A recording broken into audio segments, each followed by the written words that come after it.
3월 9일 수요일 삶의 기적을 일으키는 30분 예배를 시작하도록 하겠습니다.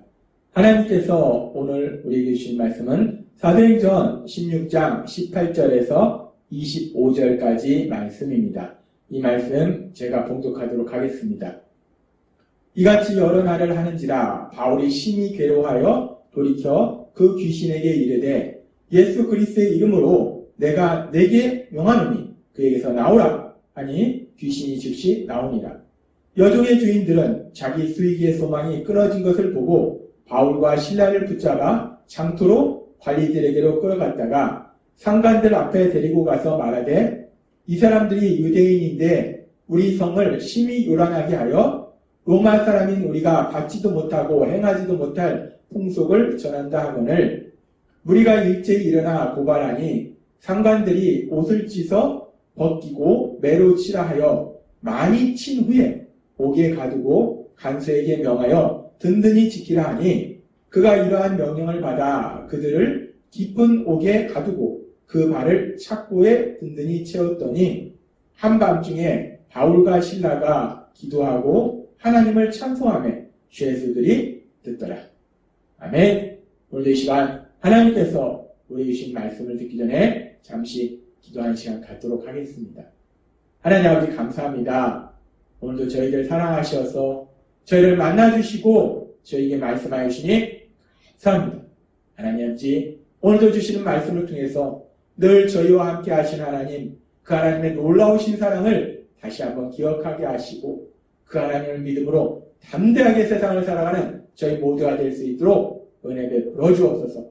예수님의 이름으로 감사하며 기도드리옵나이다. 아멘.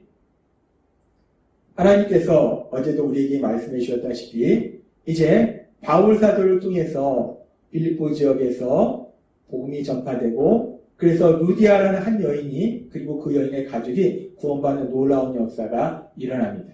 그렇게 영원의 역사가 일어나고 계속해서 바울 사도가 그 빌립보 지역에서 복음을 전파하는 과정에 대해서 오늘 말씀합니다. 근데 오늘 말씀에 보면 이 말씀 속에는 하나님께서 행하신 두 가지 놀라운 기적에 대해서 말씀하고 있어요. 바울 사도가 이제 루디아라는 여인과 그 여인의 가족에게 복음을 전파하고 계속해서 빌립보 지역에서 복음 전파 사역을 감당하고 있을 때 계속해서 성경 말씀에 보면 그 귀신 들린 여종을 만나게 되고 그 귀신 들린 여종이 바울 사도에게 계속해서 바울 사도를 힘들게 하는 그런 상황을 만납니다. 그래서 성경은 계속해서 이렇게 말씀합니다. 사도행전 16장 18절 말씀. 이같이 여러 날을 하는지라 바울이 심히 괴로워하여 돌이켜 그 귀신에게 이르되 예수 그리스도의 이름으로 내가 네게 명하노니 그에게서 나오라 하니 귀신이 즉시 나오니라. 이 귀신 들린 여종이 계속해서 이 사람은 하나님의 크신 하나님의 종으로서 구원의 복음을 전하는 사람이다. 구원의 소식을 전하는 사람이다. 라고 계속 바울을 쫓아다니면서 소리치는 겁니다. 근데 이런 일이 며칠 동안 계속되면서 바울 사도가 이 여인 안에 악한 귀신이 있다라는 걸 깨닫게 되는 거예요. 그래서 이제 바울 사도가 예수님의 이름으로 명령하니까 그 귀신이 떠나갑니다. 요한복음 14장 14절의 말씀처럼 내 이름으로 무엇이든지 내게 구하면 내가 행하리라 라고 말씀하신 것처럼 바울 사도가 예수님의 이름으로 구했어요. 예수님의 이름으로 악한 귀신을 향해서 명령했습니다. 나가라! 떠나가라! 라고 명령하니까 하나님이신 예수님께서 능력으로 역사하시니까 하나님이 역사하시니까 그 귀신이 그 여종에게서 떠나가는 놀라운 역사가 기적이 일어납니다. 우리가 오늘 말씀에서 볼 수 있는 첫 번째 기적은 바울 사도가 예수님의 이름으로 명령할 때 눈에 보이지 않는 악한 귀신이 떠나가는 이 놀라운 역사예요. 이 놀라운 기적입니다. 이렇게 바울 사도가 이렇게 놀라운 기적을 행했는데 일반적으로 성경의 말씀에 보면 복음을 전하는 사람들이 믿음의 사람들이 기적을 행했을 때 그 기적을 통해서 결국은 많은 사람들이 그 기적을 본 사람들이 그 기적에 대해서 들은 사람들이 구원받는 예수님을 믿게 되는 놀라운 구원의 역사가 일어납니다. 그런데 오늘 말씀에 보면은 바울 사도가 그렇게 예수님의 이름으로 명령함으로 인해서 눈에 보이지 않는 악한 귀신이 떠나가는 놀라운 기적이 일어났는데 그런데 이 기적을 통해서 많은 사람들이 구원받는 놀라운 영원권의 역사가 일어나는 것이 아니라 지금 말씀해 보면은 이 일로 인해서 이 귀신 들린 여종으로 인해서 돈을 벌었던 이 여종의 주인들이 화가 난 거예요. 이제 귀신이 떠나갔으니까 더 이상 여종을 통해서 돈을 벌 수 없으니까 이 여종의 주인들이 화가 난 겁니다.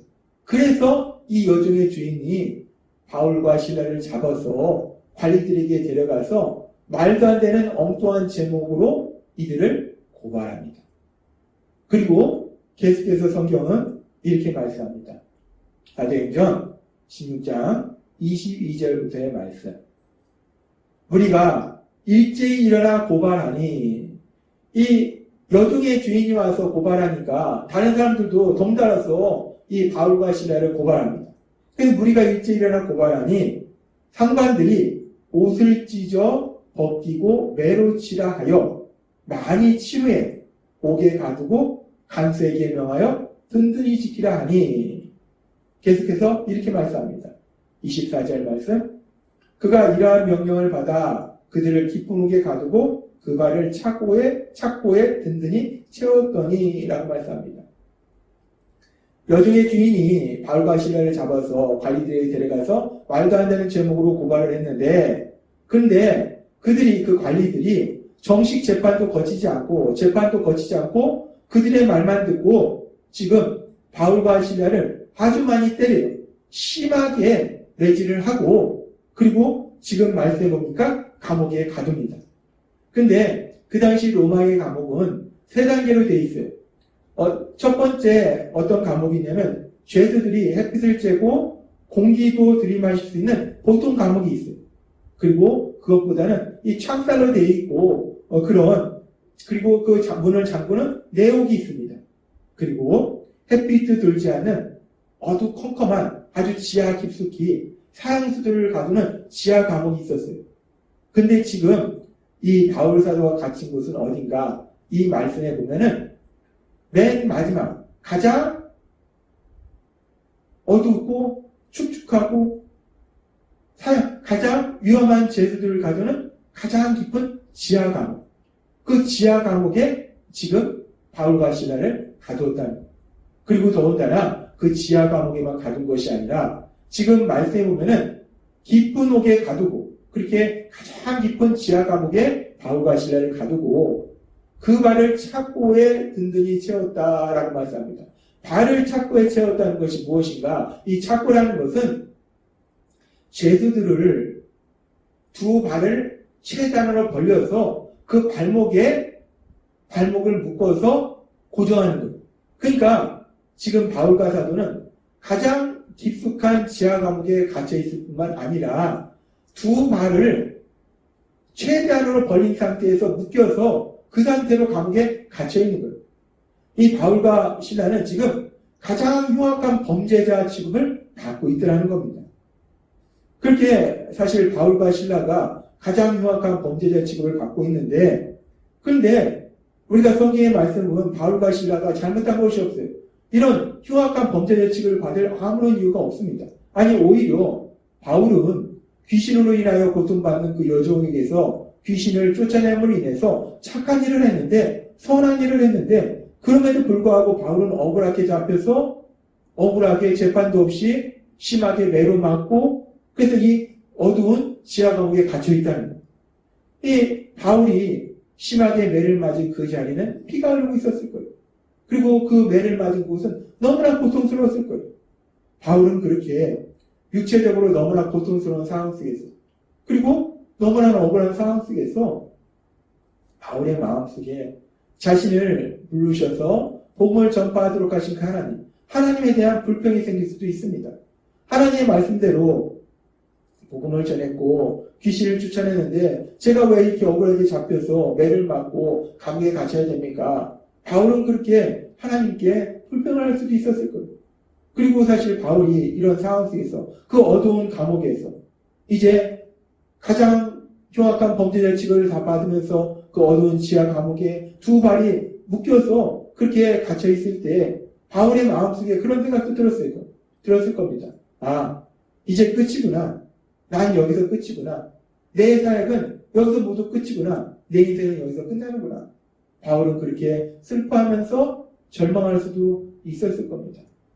그리고 사실 대부분의 보통 사람들은 이런 상황을 만나면 슬퍼하고 절망하게 된다는 거예요. 그런데 우리가 오늘 말씀에 보면은 놀라운 기적이 일어납니다. 엄청난 기적이 일어나요. 어떤 기적이 일어나는가? 계속해서 사도행전 16장 25절은 이렇게 말씀합니다. 한밤중에 바울과 실라가 기도하고 하나님을 찬송하며 죄수들이 듣더라 라고 말씀합니다. 그래서 한밤중이라는 것은 대략적으로 한 밤 12시경이다 라고 성경학자들은 말합니다. 밤 12시경에 아주 깊은 밤에 지금 바울과 실라가 하나님께 기도하고 하나님을 찬송하는 거예요. 그 깊은 밤에 바울과 실라는 잠을 이룰 수가 없었을 겁니다. 왜 그러냐면 워낙 심하게 매를 맞았기 때문에 그 자리에 피도 흐르고 너무나 고통스러웠을 거예요. 얼마나 고통스럽겠습니까? 죽도록 매를 맞았는데 그렇게 매를 맞았기 때문에 그 자리가 너무나 아팠을 거예요. 잠이 안 오죠. 근데 더군다나 바울과 실라가 누워있는 것도 아니고 두 다리를 벌릴 수 있는 한 최대한을 벌려서 창고로 채워놨다는 거예요. 그러니 그 고통 속에서 바울과 실라가 잠을 잘 수가 없다는 거예요. 잠을 잘 수가 없는데 아까도 말씀드렸다시피 그런 상황이라면 보통 사람 같으면 하나님께 불평을 얘기하거나 아니면 슬퍼하고 절망할 텐데 아이고 내 신세는 이게 뭔가 내가 뭔가 슬퍼하고 절망할 텐데 근데 참으로 놀라운 것은 그 상황 속에서 바울과 실라가 하나님께 기도하고 하나님을 찬송하더라는 거예요. 하나님께 기도하고 하나님을 찬송하더라는 거예요. 보통 사람 같으면 하나님께 불평도 말할 수 있고 슬퍼하고 절망하고 그랬을 텐데 지금 바울 사도는 분명히 그렇게 슬퍼하고 절망할 수밖에 없는 그런 상황인데 그럼에도 불구하고 바울 사도는 슬퍼하고 절망하는 것이 아니라 오히려 하나님 아버지 앞에 기도하고 기쁨으로 그 하나님을 찬양하더라는 거예요. 할렐루야! 그 하나님을 찬양하더라는 거예요. 이것이야말로 오늘 우리가 읽은 말씀에서 볼 수 있는 하나님께서 행하시는 두 번째 기적이라는 거예요. 하나님이 놀라운 기적을 행하셨다는 거예요. 슬퍼하고 절망할 수밖에 없는 그 상황 속에서 하나님의 능력으로 역사하시니까 바울 사도도 그렇고 실라도 그렇고 슬퍼하고 절망하는 것이 아니라 오히려 기뻐하면서 하나님을 찬양하자는 거예요. 오히려 기뻐하더라는 거예요. 이것이야말로 놀라운 기적이라는 겁니다. 그러면서 우리는 생각합니다. 아니 이렇게 슬퍼하고 절망할 수밖에 없는 이 상황 속에서 어떻게 바울 사도는 어떻게 신라는 이렇게 기뻐할 수 있을까? 도대체 슬퍼하고 절망할 수밖에 없는 이 상황 속에서 어떻게 이렇게 기뻐할 수 있단 말인가? 어떻게 이렇게 놀라운 기적을 체험할 수 있단 말인가? 우리는 이런 질문을 할 수 있어요. 근데 그 질문에 대한 답을 하나님께서는 사도행전 1장 8절의 말씀을 통해서 우리에게 말씀해 주십니다. 사도행전 1장 8절은 이렇게 말씀합니다. 오직 성령이 너희에게 임하시면 너희가 권능을 받고 예루살렘과 온 유대와 사마리아와 땅끝까지 이르러 내 증인이 되리라 하시리라 라고 말씀하셨어요. 예수님이 말씀하셨어요. 너희에게 성령님이 임하시면 성령님이 너희와 함께 하시면 너희가 세상 끝까지 가서 복음을 전할 것이다 라고 말씀하셨어요. 지금 바울 사도는 마게도니아의 빌립보 지방에 와서 복음을 전파합니다. 그 얘기는 지금 사도행전 1장 8절의 말씀처럼 바울 사도에게는 성령님이 임하셨다는 거예요. 바울 사도에게는 성령님이 함께 하신다는 거예요. 따라서 지금 바울 사도가 지금 슬퍼하고 절망할 수밖에 없는 이 상황 속에서 오히려 이렇게 기뻐하는 놀라운 기적을 체험하는 것은 바울 사도와 함께 하신 그 성령님이 능력으로 역사하시니까 갈라디아서 말씀처럼 성령의 열매는 사랑과 희락이라는 말씀처럼 성령님이 능력으로 역사하셔서 희락의 열매를 맺게 하시니까 성령님이 기뻐하시도록 하시니까 바울 사도가 이 상황 속에서도 기뻐하는 놀라운 기적을 체험하자는 겁니다. 그렇습니다. 오늘 말씀을 통해서 하나님께서 우리에게 말씀하실 때 슬퍼하고 절망할 수밖에 없는 이 상황 속에서 바울 사도가 오히려 기뻐할 수 있는 이런 놀라운 기적을 체험할 수 있는 비결이 무엇인가? 그것은 성령 하나님이 함께 하셔서 성령 하나님이 능력으로 역사하셨다라고 말씀해 주신다는 것. 그런데 감사한 것은 그렇게 바울 사도와 함께 하셨던 그 성령 하나님, 그 성령 하나님이 예수님을 구주와 주님으로 믿는 여러분들과 함께하고 계심을 믿습니다. 따라서 여러분들이 세상을 살아갈 때 여러분의 삶 속에서 그 성령 하나님의 능력으로 역사하신다는 거예요. 그래서 여러분이 세상을 살아갈 때 어떤 사람을 만나든지 어떤 사람을 만나든지 바울 사도의 삶 속에 역사했던 그 성령 하나님, 그 성령 하나님이 여러분의 삶 속에서도 능력으로 역사하셔서 그 모든 상황 속에서도 기뻐하는, 기쁨이 차고 넘치는 놀라운 기적을 체험케 하실 걸 믿습니다. 그 성령 하나님의 역사하심을 인해서 그 어떤 상황 속에서도 기쁨이 가득한 참된 행복을 누리시는 여러분이 되시길 주님의 이름으로 축원합니다. 기도하겠습니다.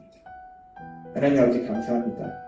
오늘도 주신 말씀처럼 바울 사도가 정말 슬퍼하고 절망할 수밖에 없는 상황 속에서 오히려 기뻐하는 놀라운 기적을 체험할 수 있는 것이 바울 사도와 함께 하신 성령님의 역사하심이듯이 그 성령 하나님 저희 안에도 함께 하시기 때문에 저희가 어떤 상황 속에서도 하나님이 주시는 그 기쁨이 넘치는 참된 행복을 누리게 될 걸 믿습니다.